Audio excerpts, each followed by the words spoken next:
Hey, this is Smiley Day for the Heavy Music Awards. On the night, I'm going to be working the red carpet, but right now I'm talking to the people back in this beast of an event. And this is Scott from Rocksteady. How you doing, man? Hey, good. Very good, thank you. Good. Now, could you give us a little overview of what Rocksteady is? I definitely can. It's my day job and something I'm totally passionate about. So we are the UK's largest rock school. We're teaching over 11,000 4 to 10-year-olds to be in their own rock and pop bands. So we're on a mission to inspire every kid with confidence and to find themselves. We work with a really unique methodology which effectively gets kids playing real music in their own bands within about 10 minutes. Can you believe that? Within 10 minutes you can be in your own band playing real music, making up your band names and hanging out with your crew. So that's what we're about, and we're on a mission to take Rocksteady to the masses across the country. We employ credible musicians on a full-time permanent basis, so there you go. If you thought you couldn't be a musician and have a full-time job, there you go, come and see us. But we get these really inspirational characters into schools, inspiring the kids and taking them through the path of becoming a rock star and a rock band, and just finding themselves and find the ways to express themselves that isn't just one size fits all, maths, English, etc. Is there a space where you tell them about ego risers, like how to deal with that sort of side of thing, or like what to ask on a rider? Ask for? Do you know what? They are surprisingly aware of that kind of stuff. They're at that age where there's a massive degree of honesty and they're not afraid to tell you exactly what they want and how. Sweets yesterday, that's when I wanted them. Exactly. Yeah. Haribo Rider, there you go. Now, what made you want to get involved in the HMAs? Well, our team of musicians are out there every day inspiring the next generation of rock stars. So what I wanted to do is do something that maybe inspires them. And a lot of people in the business were talking about the Heavy Music Awards, and my little brother mentioned it. He works over at Kerrang, and I was talking to him about cool stuff going on that we could get involved in. And he said, "Oh, these guys are doing something really fresh and different. Why don't you go and have a conversation?" So it was just like a natural fit and something where we can say to our staff, we're doing something for you. This is the music that you like. This is the kind of scene that you're into. So your company being involved in that is pretty cool. Is rock and metal like something that predominantly is played in at Rocksteady? It's a mixture. I mean, rock is a bit of an attitude, isn't it?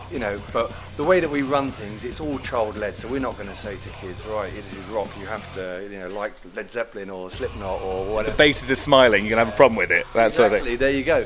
So frankly, feel free to bleep censor this if you like. We're as happy with them playing Katy Perry and Justin Bieber as we are, Slipknot. And who are these characters? And they do well? They're up and coming. You might see them around somewhere, and you'd probably shared a beer with them somewhere and not even known about it. Have you seen a problem with the change from analog to digital from your side of the business? No, these kids don't know what analog is. They're like those, when they do those quizzes on Facebook of, do you recognise this picture, and it's a cassette or a VHS. That's what those quizzes are for. Is for our kids that are going like, I know what, they're digital natives. They live in the cloud. They've got no concept of Woolworths and vinyl and well, no, actually to be fair, vinyl's doing all right, but cassette tapes and even CDs and stuff like that. The analog world is they'll probably read about it in history. When I DJ and occasionally I bring CDs, so they haven't got a USB thing, and they just look at the CDs like it's a part of a natural history museum, like they're getting selfies with it. Like is that like an early twirly, or something like that, early twister? What are you most excited about when it comes to the Heavy Music Awards? Frankly, just chilling out with everyone and having a beer and rocking out, and it's a nice. It's just really nice when people get together and celebrate the industry. There can be a lot of politics, or people want to go in one direction, or One Direction. There's another one for you. Look them up. But basically having a party, and I grew up on Kerrang Awards and stuff like that, and it's all about getting drunk and being with people that inspire you, being a musician and being inspired by other musicians, and rocking out with people that, my background is music TV. I was in music TV for 17 years. So just, when you're at parties and you bump into people, it's like, when you're at weddings or whatever, you bump into that person you haven't seen for ages and you remember how much of a bond you have. It's the best night ever, and then you forget it all by, the next morning because your mind's gone blank for everything you've drunk over the day. I always find that a rule of thumb when it comes to industry is never go to a second location with an industry person. That's always... Or if you're going to go second, you've just got to keep going until you pass out. Don't go halfway. Don't sort of, I'll come for one. You're lying. Well, you're going out. You lie to yourself. Don't lie to me. How do you hope that the Heavy Music Awards will contribute to youth music coming out? I think it's one of these events where you can look and see people at the top of their game and have something to sort of aim for and aspire to. And certainly in our business, where it's all about giving kids confidence and then getting them to aspire to something big and getting them to realise that they don't have to look like their school teacher or their dad or their uncle. They can go look the way they want to look, and they can kind of be the way they want to be and can still be successful.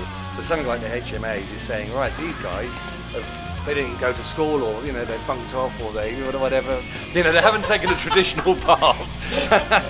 Finding out some truths. They've reached the top of their game, and that's all right, and it's really cool. Yeah. So it's all right to dress in a certain way, like a certain music, and still be successful and still have sort of big ambitions for yourself. They don't have to follow the cookie cutter way of life to get where they want to be, and they can still have fun and have incredible... Is that what they're calling it again now, is it? Oh, it's like Circle of Life. That's from the 80s, isn't it? Secular. It's secular.